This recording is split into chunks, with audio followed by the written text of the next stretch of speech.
Buenas noches, bienvenidos a Tribuna de la Historia.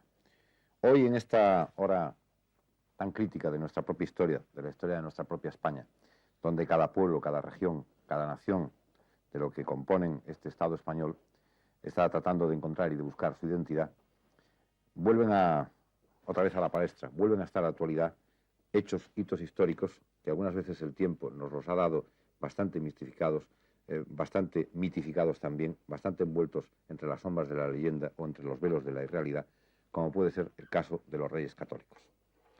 La historia, y vamos a don Marcelino Menéndez Pelayo, dice al referirse de ellos, dice hoy con la misma verdad que en tiempos del buen cura de los palacios, repite la voz unánime de la historia y afirma el sentido común de nuestro pueblo, que en tiempos de los Reyes Católicos fue en España la mayor empinación, triunfo e honra e prosperidad que nunca España tuvo.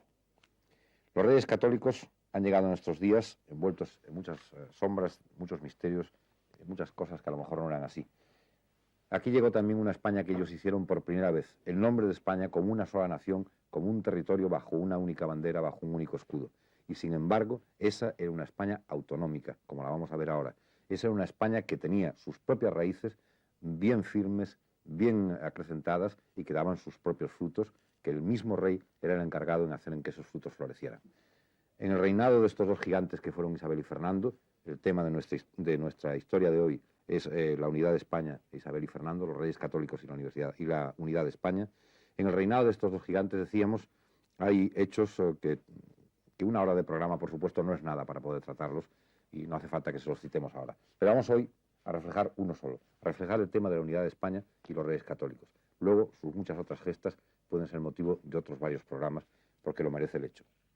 Vamos a presentarles a nuestros invitados y no dudamos en decirles en que son verdaderas autoridades en el tema y que pueden aportar un conocimiento histórico absolutamente nuevo en muchos aspectos sobre estas dos figuras. Don Alfonso García Gallo es catedrático de Historia del Derecho en la Universidad Complutense. Vamos a citar una de sus obras, que es la incorporación de las Indias al reinado de los Reyes Católicos.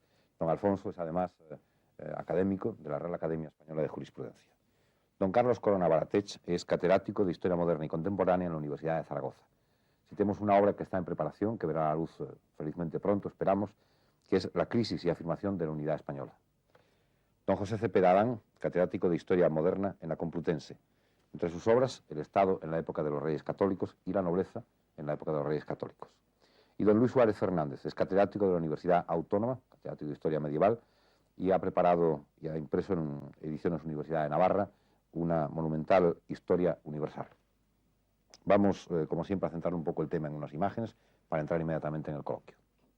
Hace medio milenio, el matrimonio de los Reyes Católicos, Fernando e Isabel, sentó las bases de la unidad política de España, que desde entonces se ha mantenido y que hizo posible que durante más de un siglo ocupara el primer puesto entre las naciones. España no ha sido nunca el nombre de un Estado o formación política, sino el de un territorio y el de la unidad racial y cultural que, no obstante sus evidentes diferencias, constituyen los pueblos de la península. Separados todos en un principio, unidos luego durante siglos bajo el dominio de Roma o de los reyes visigodos, y de nuevo divididos durante los 8 siglos que dura la Reconquista, siempre durante todo ese tiempo, la palabra España se ha empleado para designar al conjunto de todos esos pueblos al margen de toda consideración política. La unidad de España y la conciencia de su destino han sido sentidas por todos los pueblos durante la Edad Media, pese a las pugnas entre ellos. A lo largo de siglos, estos pueblos, organizados como reinos o condados independientes, fueron uniéndose entre sí, formando otros mayores o coronas. Los Reyes Católicos trataron de reunir las 4 que existían en la península. Mediante su matrimonio en 1469, unieron las coronas de Castilla y Aragón. Por la conquista, incorporaron en 1492 el reino de Granada. Muerta Isabel, su viudo Fernando unió a Castilla en 1513 el reino de Navarra. Y aún prepararon ambos reyes, mediante el matrimonio de su hija Isabel con el rey don Manuel de Portugal, unir en su descendencia ambas coronas, lo que sin embargo fracasó por el prematuro fallecimiento de su hija y su nieto Miguel. No es exagerado, pues, considerar a los Reyes Católicos Fernando e Isabel como los realizadores de la unidad nacional, bien que ésta se efectuara conforme al derecho que entonces regía, de modo diferente a como hoy se hubiera llevado a cabo. En ningún caso fueron los pueblos o los reinos los que de un modo u otro se unieron directamente entre sí. La unión quedó realizada cuando el título y poder real de los distintos reinos recayó en unas mismas personas. Si Fernando hubiera sido solo rey de Aragón e Isabel reina de Castilla, no obstante su matrimonio, cada uno hubiera reinado solo en su respectivo reino, y a lo sumo se habría producido una doble actuación política paralela. Pero según las leyes de Castilla, el marido de la reina propietaria era también, en tanto durara el matrimonio, rey titular y efectivo, con pleno poder.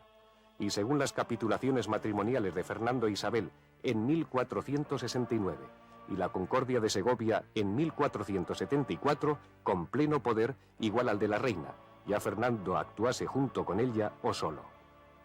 Por su parte, mediante un poder general, en 1481, Fernando concedió a su esposa Isabel idéntico poder al suyo para gobernar en la corona de Aragón. Fue así como ambos reyes llegaron a serlo con plena efectividad, y se produjo una unidad política. El conocido lema «tanto monta, monta tanto» expresó esta situación. Esta unión jurídico-política de las dos coronas quedó rota cuando, al morir Isabel en 1504, convertido Fernando en viudo, dejó de ser su marido, y con ello rey de Castilla, donde su hija Juana y su marido Felipe el Hermoso ocuparon el trono. La temprana muerte de este y la locura de doña Juana hicieron que ya en 1506 don Fernando volviera a regir en Castilla, aunque no como rey, sino como gobernador, manteniendo una unidad no institucional, sino de acción política. Solo a la muerte de Fernando en 1516 y sucederle en Aragón, doña Juana y su hijo Carlos reunieron uno y otro la titularidad y el poder de las dos coronas. Bajo los reyes católicos, la unidad de los reinos españoles se logra en cuanto su rey es el mismo en todos, y ellos le están sujetos. Pero los reinos se mantienen independientes entre sí en todos los órdenes. Cada uno vincula a sus propias gentes, a sus naturales, cuenta solo con ellas, tiene su propia organización política y administrativa y sus propias leyes, sostiene aquella con sus propios recursos fiscales y emplea sus fuerzas militares tan solo en su propia defensa. En consecuencia, ningún reino recibe nada de otro, y no teniendo el rey recursos propios, tampoco puede ayudar a aquel de sus reinos que lo solicite. Es solo más tarde, en tiempos de Carlos V, cuando va a surgir una organización centralizada en el rey, que en su caso actuará sobre los distintos reinos. La independencia que entre sí mantienen los distintos reinos bajo la superior autoridad común del monarca lleva consigo, como se ha indicado, que cada uno presente una organización propia y peculiar. Pero de aquí no cabe deducir que toda comarca o ciudad que en este tiempo tenga una organización propia constituya una comunidad política independiente de las demás dentro de la monarquía.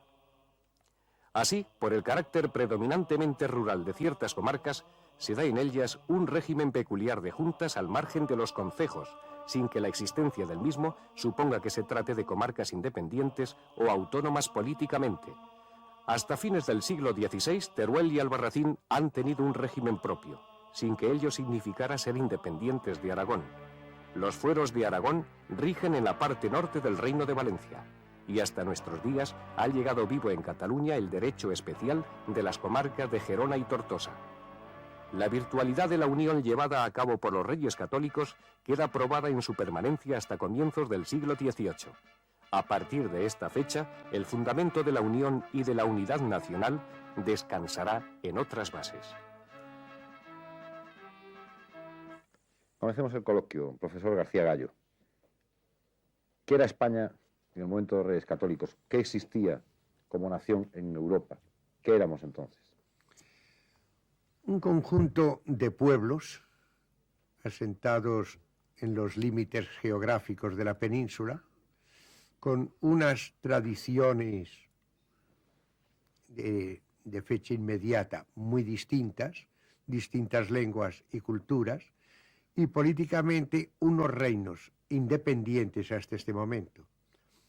Uno formado, la Corona de Castilla, por todos los territorios de Galicia, Asturias, León, las dos Castillas, Murcia y Andalucía.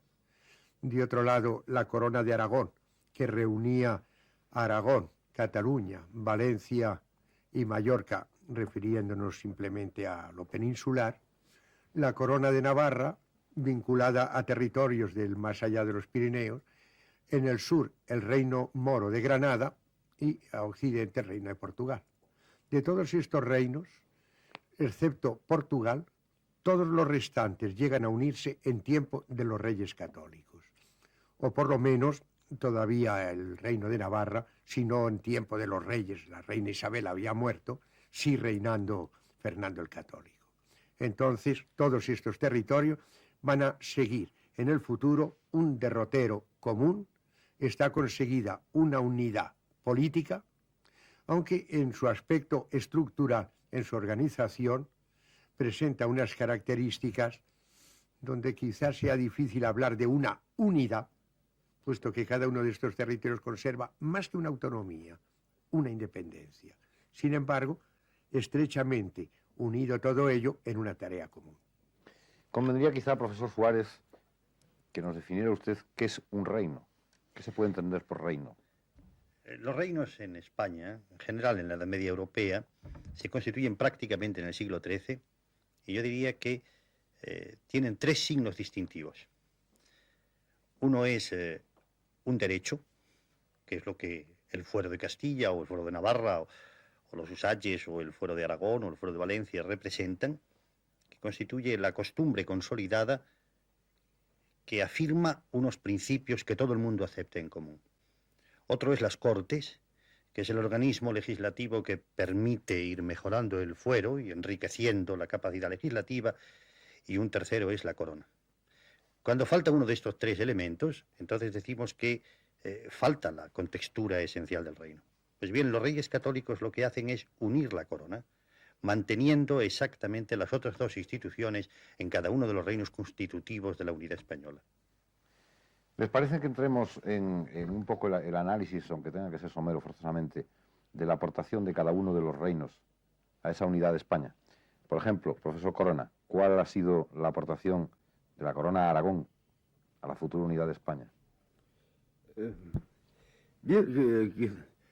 Quizá lo que puede señalarse como muy significativo es precisamente la constitución de esa llamada unidad, porque la corona de Aragón está formada por distintos reinos desde que se unió en 1135 el principado el condado de Cataluña, la corona de Aragón. Posteriormente la conquista por Jaime I del reino de Valencia, constituido también con sus propias leyes y como reino diferente, y el reino de Mallorca, y posteriormente los reinos que se incorporaron en el siglo XV también a la corona de Aragón. La asimilación de Castilla a este conglomerado de distintos reinos es una aportación de la corona aragonesa para formar esa preentendida unidad en 1515, cuando Fernando el Católico entra en Navarra y conquista este reino, que se incorpora también a la corona de Castilla más que a la corona de Aragón, porque el rey católico no quiso incorporar Castilla a la corona de Aragón como un reino más de los que entonces la constituían.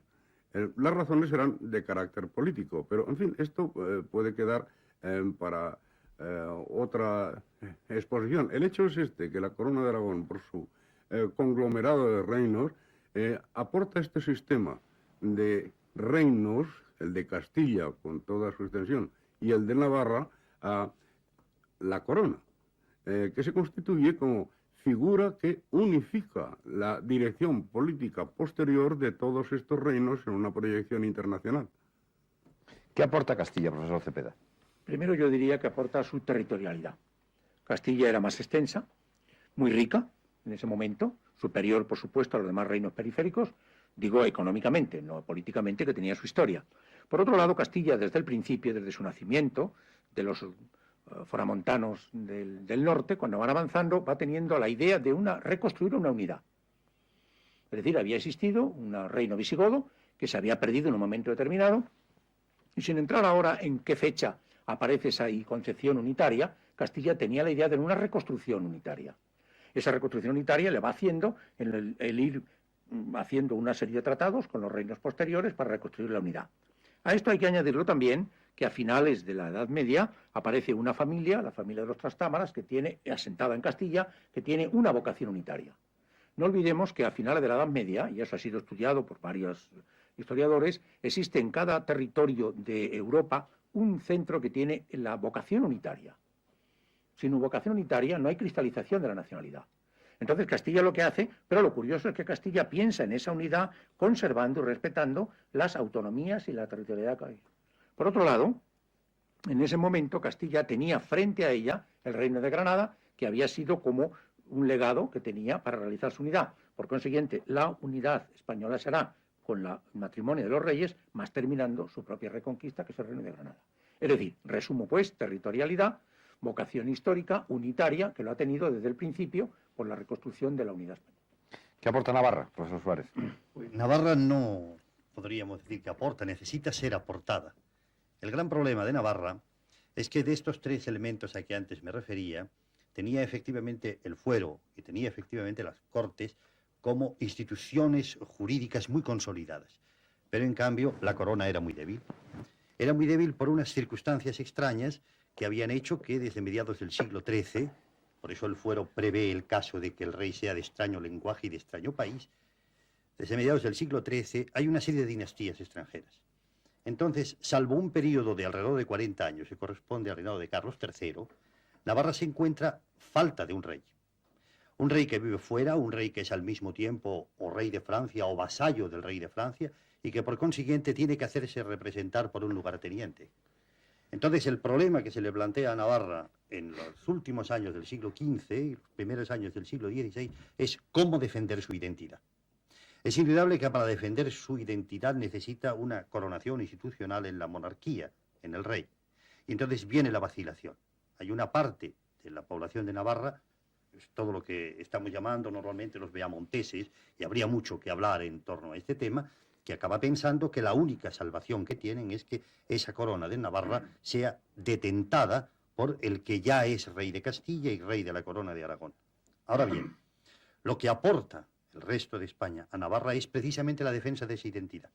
Y lo que se hace en 1512 es garantizar que Navarra no será anexionada, sino que sus instituciones fundamentales, el fuero y las cortes, seguirán subsistiendo. Y de hecho subsisten, bueno, mientras subsisten estas instituciones dentro del conjunto de la nacionalidad española. Lo que parece extraño, profesor García Gallo, es que, en fin, el profesor Suárez ha hablado ahora del fuero navarro, en que todo ese conglomerado de pueblos, de regiones, con esas costumbres que usted nos contaba, incluso con distinto idioma. En la corona de Castilla estaban, me parece, los gallegos. Los gallegos. El idioma era completamente diferente al típico castellano. Entonces, ¿por qué, si todos estos pueblos y todas estas comunidades tenían sus fueros, sus costumbres diferentes, sus idiomas, quizás hasta sus creencias, por qué todas se agrupan? O sea, ¿cuál fue el aglutinante? ¿Qué fue el milagro que hizo que todas se unieran en una causa común, como sería luego la conquista de Granada, por ejemplo? Aquí podríamos distinguir dos aspectos. Uno, el de las regiones españolas que, pese a toda su autonomía, sienten históricamente la idea de España, siguen hablando de España, se vinculan a las grandes empresas nacionales, como pudo ser la Reconquista en zona castellana de Almería, de Granada, la lucha del Estrecho. Están vinculados todos en una idea de España. Pero aparte de este aspecto popular, cultural, está también la política de los reyes, muy identificados cada uno con sus respectivos reinos, que sienten la necesidad de unirse. Desde el siglo XII, ya de una manera casi constante, son frecuentísimos los matrimonios entre príncipes o reyes de un territorio, princesas de otro. Varias veces se ha estado a punto de conseguirse una descendencia común. Hubo un momento bajo los reyes católicos que el heredero de España era el heredero de Portugal. La prematura muerte de este niño y de su madre truncó esta unión portuguesa de momento.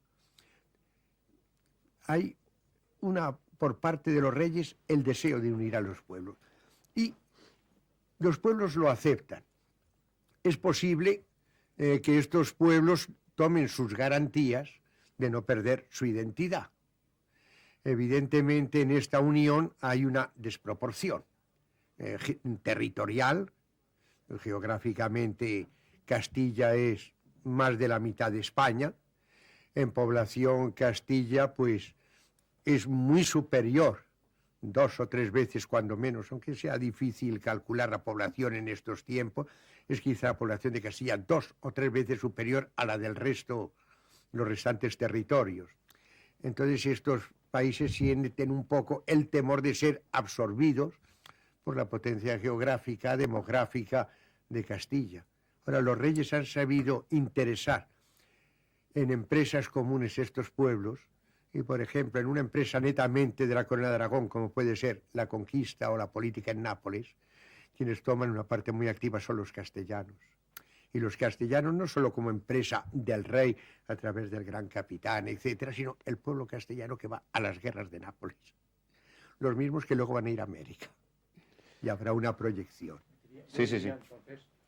Abundando, recogiendo la idea de don Alfonso, de que precisamente la política exterior, que se inicia inmediatamente paralela a la unidad matrimonial, es la que configura esa unidad desde dentro, puesto que hay una proyección exterior.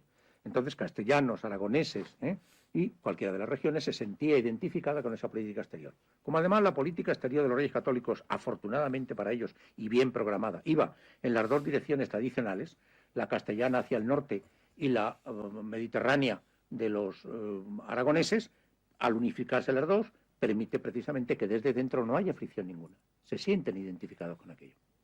Entonces, es evidente que en un proceso de unidad la política exterior tiene una importancia capital. En la historia moderna es evidente que los reinos, los territorios que tuvieron una política exterior llegaron a ser unas grandes nacionalidades. Los que no tienen política exterior y tienen al enemigo dentro, el caso de Italia y Alemania, su nacionalidad más tardía, porque se proyectan hacia afuera. Esta es una de las razones, me parece. Entonces, ¿por qué fue tomado como empresa común de todos la reconquista de Granada? ¿De momento fue reconquista o fue conquista? Bueno, yo diría que conquista. Para los medievalistas actuales, la reconquista termina exactamente en 1258, puesto que Granada llegó a un pacto de sumisión a Castilla, integrándose dentro de la corona de Castilla, pero aceptando que se mantuviese la religión musulmana y las instituciones propias de un reino musulmán. Lo que ocurre es que después, a principios del siglo XIV, Granada, aprovechando las guerras civiles de la época de Fernando IV, vuelve a independizarse. Pero en Castilla siempre hubo la idea de que eso era un territorio suyo, territorio que debería reivindicarse nuevamente. Yo no creo que la Guerra de Granada haya sido el gran vehículo en que participan todos. Participa gente de todas partes, pero incluso ingleses y franceses. Pero fundamentalmente el peso de la guerra la llevan los andaluces, es decir, los grandes municipios andaluces que son los que verdaderamente están interesados. No, yo veo mucho más claro, abundando en la idea que apuntaba ahora Cepeda, yo veo mucho más claro la política de Italia, la política del Mediterráneo, la política de África, que son las verdaderas bases de la política exterior. Nosotros tenemos un poco la idea de que los reyes católicos practicaron la guerra con Francia como el elemento fundamental, pero esa es una idea que nos han ido imbuyendo los historiadores franceses. No, el problema de los reyes católicos era el dominio del Mediterráneo occidental, del cual dependía la posibilidad de una recuperación económica de Cataluña o no. Y ahí es donde se vuelca la actividad de todos los españoles. ¿Por qué? Porque el Mediterráneo interesa absolutamente a todos. Interesa lo mismo a los marinos vascos que a los andaluces, que a los valencianos o que a los catalanes. Dominar esa ruta de las especias y de las islas, como decía Jaime Vicens, es la clave.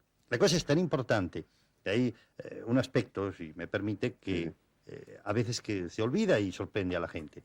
Es decir, nosotros somos los grandes enemigos de los turcos. El peligro es el peligro turco. Hay un momento que los turcos están en Otranto y entonces hasta crujen los ferrones de Vizcaya fabricando armas a toda velocidad para cargar unos barcos y llevarlos en socorro de Otranto para echar a los turcos. Y sin embargo somos los aliados de Egipto. Y hay un momento en que el sultán de Babilonia, que es el sultán de Egipto, propone a Fernando el Católico un pacto en virtud del cual nosotros le proporcionemos una flota que él ha de pagar con el dinero que tiene depositado en la Banca de Venecia. Esto sí que es una cosa que verdaderamente sorprende. Yo diría, Mediterráneo y África son la clave. Por eso es por lo que ceden tanto, y de esto sabe mucho más Alfonso García Gallo que yo, ceden tanto en la división del Atlántico, lo que significa entregar Brasil a Portugal, a cambio de abrir una brecha en la costa occidental africana que nos permita acceder a las fuentes misteriosas del oro que viene del interior del Sáhara. Don Alfonso, siga usted con el tema, entonces. Yo matizaría un poco en esta cesión de Brasil a Portugal. La historiografía portuguesa ha destacado mucho el triunfo diplomático portugués que lleva a modificar una división del Atlántico de polo norte a polo sur, que iba a 100 leguas al oeste de las Islas Azores, correrlo 370, con lo cual Brasil entra en zona portuguesa. Es muy discutible, aunque la historiografía portuguesa ha insistido, que el Brasil estuviera ya descubierto en estos momentos. Claro. Cuestión. Pero, en todo caso, lo que se está discutiendo es mar. Colón ha descubierto unas islas, las Antillas, las Lucayas, etc. Quizá ese otro navegante anterior, bueno, creo que existió, que descubrió previamente la ruta, debía encontrar otras islas. Pero todo lo que hay en el Atlántico, el mapa de Toscanelli, el globo de Behaim, es mar y unas islas dibujadas en este mar un poco o un mucho caprichosamente, como cuando en un paisaje pintamos unas nubes para que hagan el cielo bonito. Ninguna de esas islas se encontró jamás. Entonces se está discutiendo mar, mar, mar. Y lo que sí es cierto es que la Tierra, según estos mapas, está a occidente, sin discusión, dentro de zona castellana. Ahora, esta fue empresa que quedó un tanto al margen, quizá no tanto como se ha dicho, de la Corona de Aragón. Porque si bien es cierto que quedó vinculado a Castilla, los grandes mercaderes de Sevilla, en una gran medida, eran agentes o factores de los grandes mercaderes y banqueros catalanes, valencianos, italianos, etc. Catalanes mismos. Y catalanes. Sin Es decir, ser factores. aparentemente es Castilla, pero Claro. este dinero Genoveses, pasa catalanes, de largo un poco por Sevilla y se va distribuyendo por el resto. Es empresa que interesa a todos. Y también es muy interesante, claro que esto trasciende ya propiamente a los límites cronológicos de los reyes católicos, abarcará los últimos años don Fernando, que Navarra queda equiparada por estar en la corona de Castilla a los castellanos. Y los navarros van a descubrir América. Como lo mismo que los navegantes de la Marina de Castilla, de Santander o de Vascongadas van a participar como unos españoles más, con todo entusiasmo, en estas empresas de las Indias. ¿Quién salió perjudicado en esta unidad, profesor Corona? Bien, yo entiendo que en cierto modo, a pesar de esa política económica o comercial que parecía unificar a los súbditos o vasallos de los distintos reinos, entiendo, y esto es una opinión pues, muy personal y tal vez subjetiva, que quien salió perjudicada fue la Corona de Aragón, o mejor dicho, los regnícolas del Reino de Valencia y de Cataluña, porque su técnica y su experiencia comercial, sobre todo en Italia, bueno, uno de los hechos que no son muy conocidos, pero que convendría que se conociesen con más amplitud, es que el comienzo de la leyenda negra en España, según las investigaciones del sueco Arnoldsson, se encuentran en las categorías de difamación sobre Fernando el Católico, luego Felipe II y después sobre la política española, se encuentran en Italia a partir del siglo XIII, por la competencia que los comerciantes valencianos y barceloneses, o catalanes, tenían en Italia. Y así resulta, pues, una hostilidad por parte de las ciudades comerciales italianas contra estos intrusos que desde finales del siglo XIII, desde Pedro III, habían comenzado con el intento de conquista por derechos de legítima herencia la mujer de Pedro III, la conquista del sur de Italia. De manera que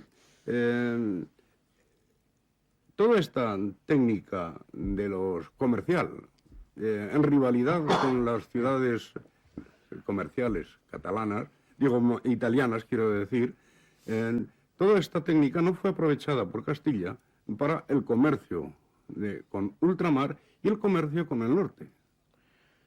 De tal manera, sí, ahora te cederé tu vez, de suerte que esa relación de Castilla con los Países Bajos, que es tema también muy rico en sugerencias, pues no era bastante en cuanto a calidad y técnica para superar a la de los habitantes de la Corona de Aragón, de los países mediterráneos, naturalmente. Profesor Cepeda. Yo quería preguntar a los dos, al aragonés y al especialista en Derecho, se ha dicho mucho, y la pregunta era si salió perjudicada la Corona de Aragón en la conquista de la penetración en América.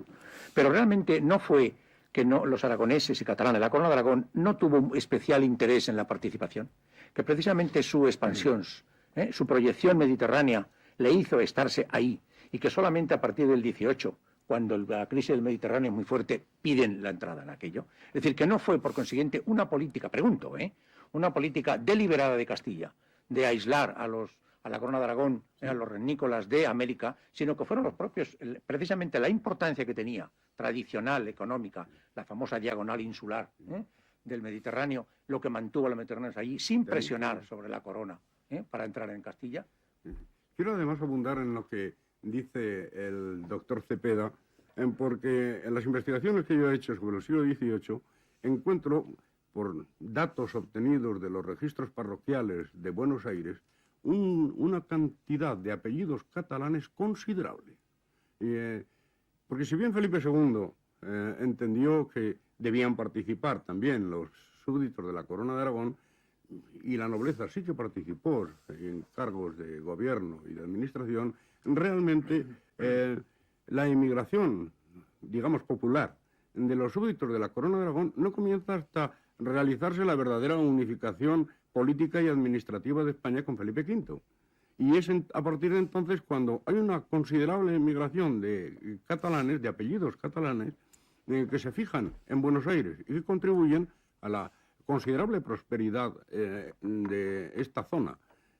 Y me refiero solamente al Río de la Plata.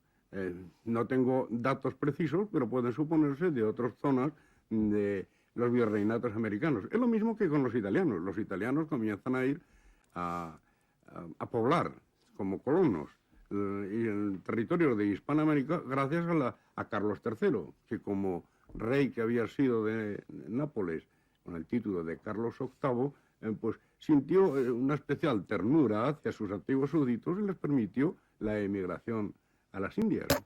Sí, habría que volver un poco atrás porque nos estamos saliendo, ¿no? La pregunta, ¿no? Es decir, yo quería abundar en otra cosa, es decir, hay un fenómeno en el siglo XV que es fundamental, la decadencia del Mediterráneo. Bueno, esa es la Cuando cuestión Fernando que también... Fernando el Católico llega a Cataluña, esto es lo que estudió en su tesis doctoral Jaime Vicens, tesis doctoral publicada además en plena guerra civil, es decir, en 1937, y en catalán, de modo que nada sospechosa a este respecto.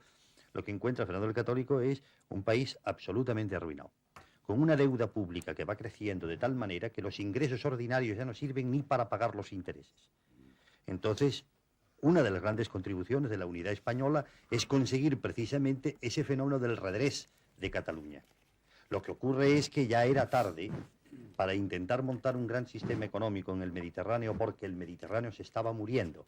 Pero no se mueren solo los españoles de esta orilla y los franceses de este occidente mediterráneo. Es decir, se mueren también las grandes casas de banca italiana que tratan de instalarse en España a toda prisa porque piensan que eso es lo que le puede abrir un nuevo horizonte. No olvidemos que Egipto sucumbe en 1517 y que por consiguiente toda esa ruta de las especias y de las islas se acaba definitivamente, que en 1499 se ha doblado el Cabo de Buena Esperanza y que por consiguiente el Mediterráneo está absolutamente condenado a muerte. Este es... No tan absolutamente condenado a muerte. Bueno, la pregunta era lo digo por de... los proyectos de Fernando el Católico, que dice en su testamento Bueno, Sí, sí. es anterior a su testamento, ¿verdad? Pero era en 1510 o 1513, en 1513, cuando está en relaciones con su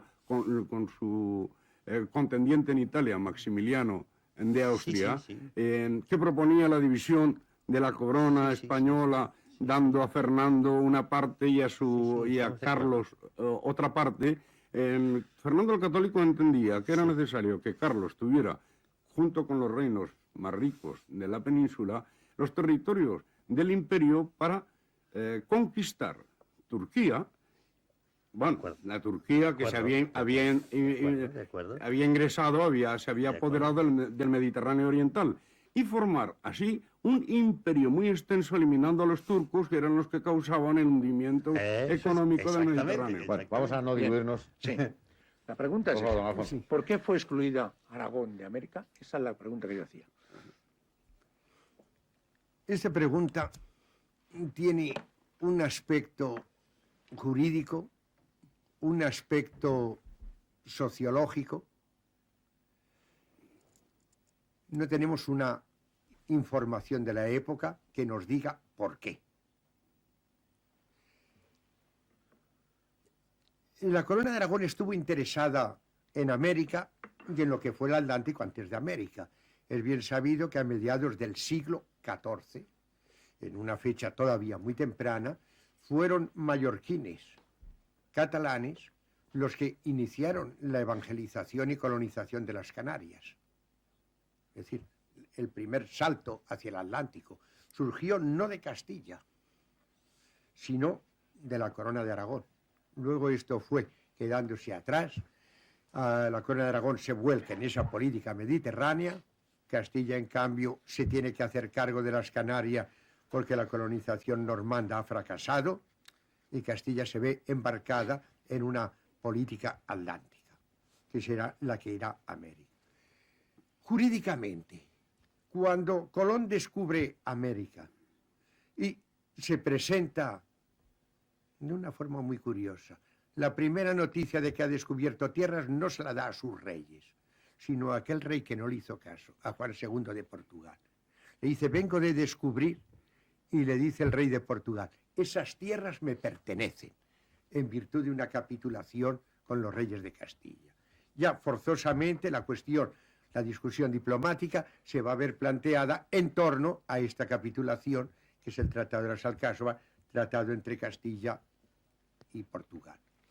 Quiero decir, esto va a determinar ya todo un planteamiento, pero aparte de esto, antes aludía a que es Castilla la que se interesa en los primeros tiempos, aparentemente de un modo exclusivo en lo americano, pero es que detrás estos mercaderes de Sevilla, los que están participando porque han invertido dinero son aragoneses, y a ellos les da lo mismo que sea la corona de Aragón, Cataluña, Aragón, o ser ellos que directa o indirectamente se están beneficiando. Pero hay también otra cosa muy importante a destacar. En una falsa perspectiva, nosotros hablamos de América. América no existe. América son unas tierrecitas muy pintorescas con sus palmeras, islas tropicales deliciosas, maravillosas, que no producen nada. Ha sido un fracaso económico desde el segundo, primero fue descubrimiento, el segundo viaje de Colón, no se obtiene nada, el tercero nada, quizá esclavos, pero claro, esto se rechaza desde el primer momento, no produce nada. ¿Vale la pena discutir por América? Si los que podían estar interesados están obteniendo los muchos o pocos, más bien pocos beneficios. Ahora hay un hecho muy significativo. Estamos ya fuera de este reinado. En 1520, con la vuelta al mundo, se ha descubierto el Maluco, las Islas de las Especias. Se ha descubierto una ruta directa hasta allá. Y esto abre todas las perspectivas de un comercio fructífero. Pero surgen en estos años, ¿a quién pertenecen estas islas? ¿Son de Castilla? ¿Son de Portugal? Pensando en este comercio, se va a crear, al margen de Sevilla, una casa de contratación, un gran centro comercial de importación y exportación, digamos hoy, vista a los Países Bajos e Inglaterra, en La Coruña. Y en este momento los aragoneses se inventan una historia. En las Cortes de Monzón de 1529 dicen que cuando se descubrió América se repartió por mitad entre Castilla y Portugal, que los aragoneses renunciaron a su parte en favor de Castilla por la ayuda que le prestaron, pero que ahora a ver si se les deja comerciar. Don Alfonso, me perdona. Sí. Volvamos, porque ya tenemos nada más que 3 minutos, al tema que nos interesa, que es exclusivamente la unidad de España. Sí. Lo de América es un tema que forzosamente tenemos que tocar aquí y muy pronto. Un vasco, un catalán, un mallorquín y un gallego hablan distinto idioma. ¿Cómo se entendían? ¿Por qué acometían empresas comunes? ¿Qué hablaba el rey? La diferencia entre las lenguas romances en la península era entonces muy pequeña y por consiguiente era muy fácil que se entendiesen unos con otros. Yo no he encontrado entre los muchos documentos de la Edad Media o de la época de los Reyes Católicos ni un solo documento escrito en vascuence. El vascuence es una lengua hablada, pero no es una lengua escrita. La documentación está escrita en castellano, en lo que podríamos llamar navarro, que es muy próximo al castellano, pero tiene algunas diferencias de palabra, en lo que podríamos llamar aragonés también, en catalán, en valenciano. Eso lo entiende todo el mundo. El único problema de los reyes era disponer en cada momento de secretarios que supiesen utilizar esas lenguas que después el recipiendario iba, sin necesidad de traductor de ninguna clase, a entender. El idioma yo creo que era un idioma común, dentro de ese mismo criterio amplio de una libertad de uso que a nadie molesta y a nadie preocupa. Y luego hay muchos documentos en latín también, que eso es lo que utiliza la Cancillería para sus relaciones con el exterior. Un balance final, en 1 minuto, profesor Cepeda, porque no tenemos más tiempo. Bueno, creo que fue el primer ensayo de una prefiguración de un Estado moderno, dentro del Estado, dando a la palabra moderno esa flexibilidad de una soberanía expresiva hacia el exterior y el respeto a esas regionalidades que se mantuvieron durante mucho tiempo dentro de ese propio juego exterior, porque iba de acuerdo con unas líneas interiores, lo que les unía, y una política exterior en que se sentían todos interesados. Y por último diríamos el criterio de selección.